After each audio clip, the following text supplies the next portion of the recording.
ठीक है, doctor Manoj Yadav ji, doctor Manoj Yadav ji, political score settle करने के लिए आप सरकारी खजाने का दुरुपयोग कर रहे थे, देश की राष्ट्रीय सुरक्षा के साथ समझौता कर रहे थे, क्योंकि जा तो एक विदेशी कंपनी के पास रहा था ना डाटा, उसके बाद आपके पास आ रहा था।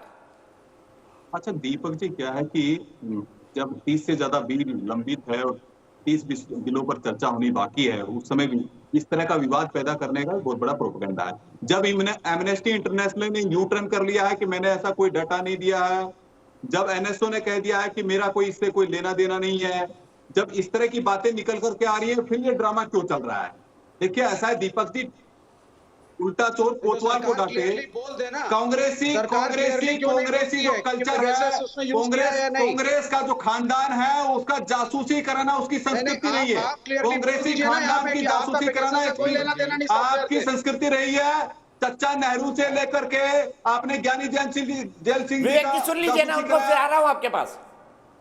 ज्ञानी जेल सिंह जी का आपने देखा कि किस तरह से राजीव गांधी किस तरह से जासूसी करा रहे थे, मनमोहन सिंह जी किस तरह जासूसी करा रहे थे, प्रणब मुखर्जी किस तरह जासूसी करा, प्रणब मुखर्जी जी की किस तरह जासूसी हुई, और यहाँ तक कि पायलट क्या तरीका है, क्या तरीका है? ये चीनी एजेंट को कहां से पकड़ लाया?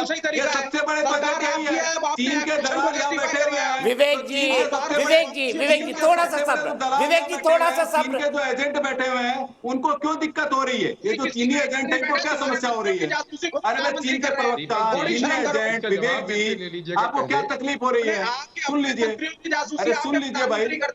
देखिए ऐसा है दीपक जी, मैं ये पूछना चाहता हूं कि इसका जवाब पार्लियामेंट में दिया जाएगा कि सड़कों पे दिया जाएगा? इसका जवाब ट्विटर पे चाहते हैं कि रैलियों में चाहते हैं कि डिबेट में चाहते हैं? जब हमारे आईटी मिनिस्टर ने जवाब देने जाते हैं तो संसद का चीरहरण किया जाता है, संसद का चीरहरण किया जाता है, लोकतंत्र के मंदिर के अंदर हमारे मिनिस्टर के पेपर फाड़ दिए जाते हैं। ये कहाँ किस तरह का ये लोकतंत्र है? मैं बस पूछना चाहता हूँ। संसद में जवाब देने जब आईटी मिनिस्टर खड़े होते हैं तो ड्रामा करते हैं, हो हल्ला करते हैं। अरे प्रेस कॉन्फ्रेंस करने से ठीक है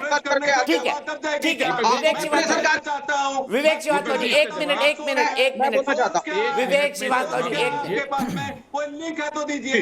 मैं आ रहा हूँ आपके पास, आ रहा हूँ आपके पास। मेरे एक दर्शक सौरभ जैन बरेली से जुड़ गए।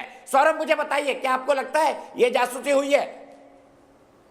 सर पहले तो मैं ये कहना चाहूंगा कि ये मुद्दा ही नहीं बनता है। देखिए पूर्व काल से ही राजा महाराजाओं के काल से ही जो है हैकिंग की, जो जिसको हम हैकिंग कह रहे हैं उसे जासूसी कहा जाता था, और नर्तकियों को भेजा जाता था और जासूसों को भेजा जाता था, विषकन्याओं को भेजा जाता था, वहां की सूचनाओं को लाने ले जाने का काम होता था। ये देश के आपस की बातचीत होती थी, देश के आपस के मुद्दे होते थे। लेकिन विपक्ष ने ये जो मुद्दा इस समय उठाया, ये भी बहुत प्रारंभिक दौर में, अगर हम अंतरराष्ट्रीय स्तर पर देखें तो फ्रेंच पत्रकार लीनाग ब्रेडा ने इस मामले को उठाया है, और उनकी आपत्ति पर हमें गौर करना चाहिए। उनकी आपत्ति प्राइवेटाइजेशन को लेकर, मतलब निजीकरण को लेकर है। उनकी आपत्ति की हमारी निजी जानकारी को लेने का काम किया गया है, जबकि और उनकी आपत्ति किसी बात को लेकर नहीं है, किसी भी सुरक्षा को लेकर नहीं है। हमारे देश में आईटी एक्ट जो है 2000 के सेक्शन 69 और टेलीग्राफ एक्ट 1985 के सेक्शन 5 में सरकार को पूरा अधिकार है कि वो सर्विलांस के जरिए ये सारी सूचनाएं इकट्ठी करे जो देश की अखंडता, सुरक्षा और रक्षा से जुड़ी होनी चाहिए।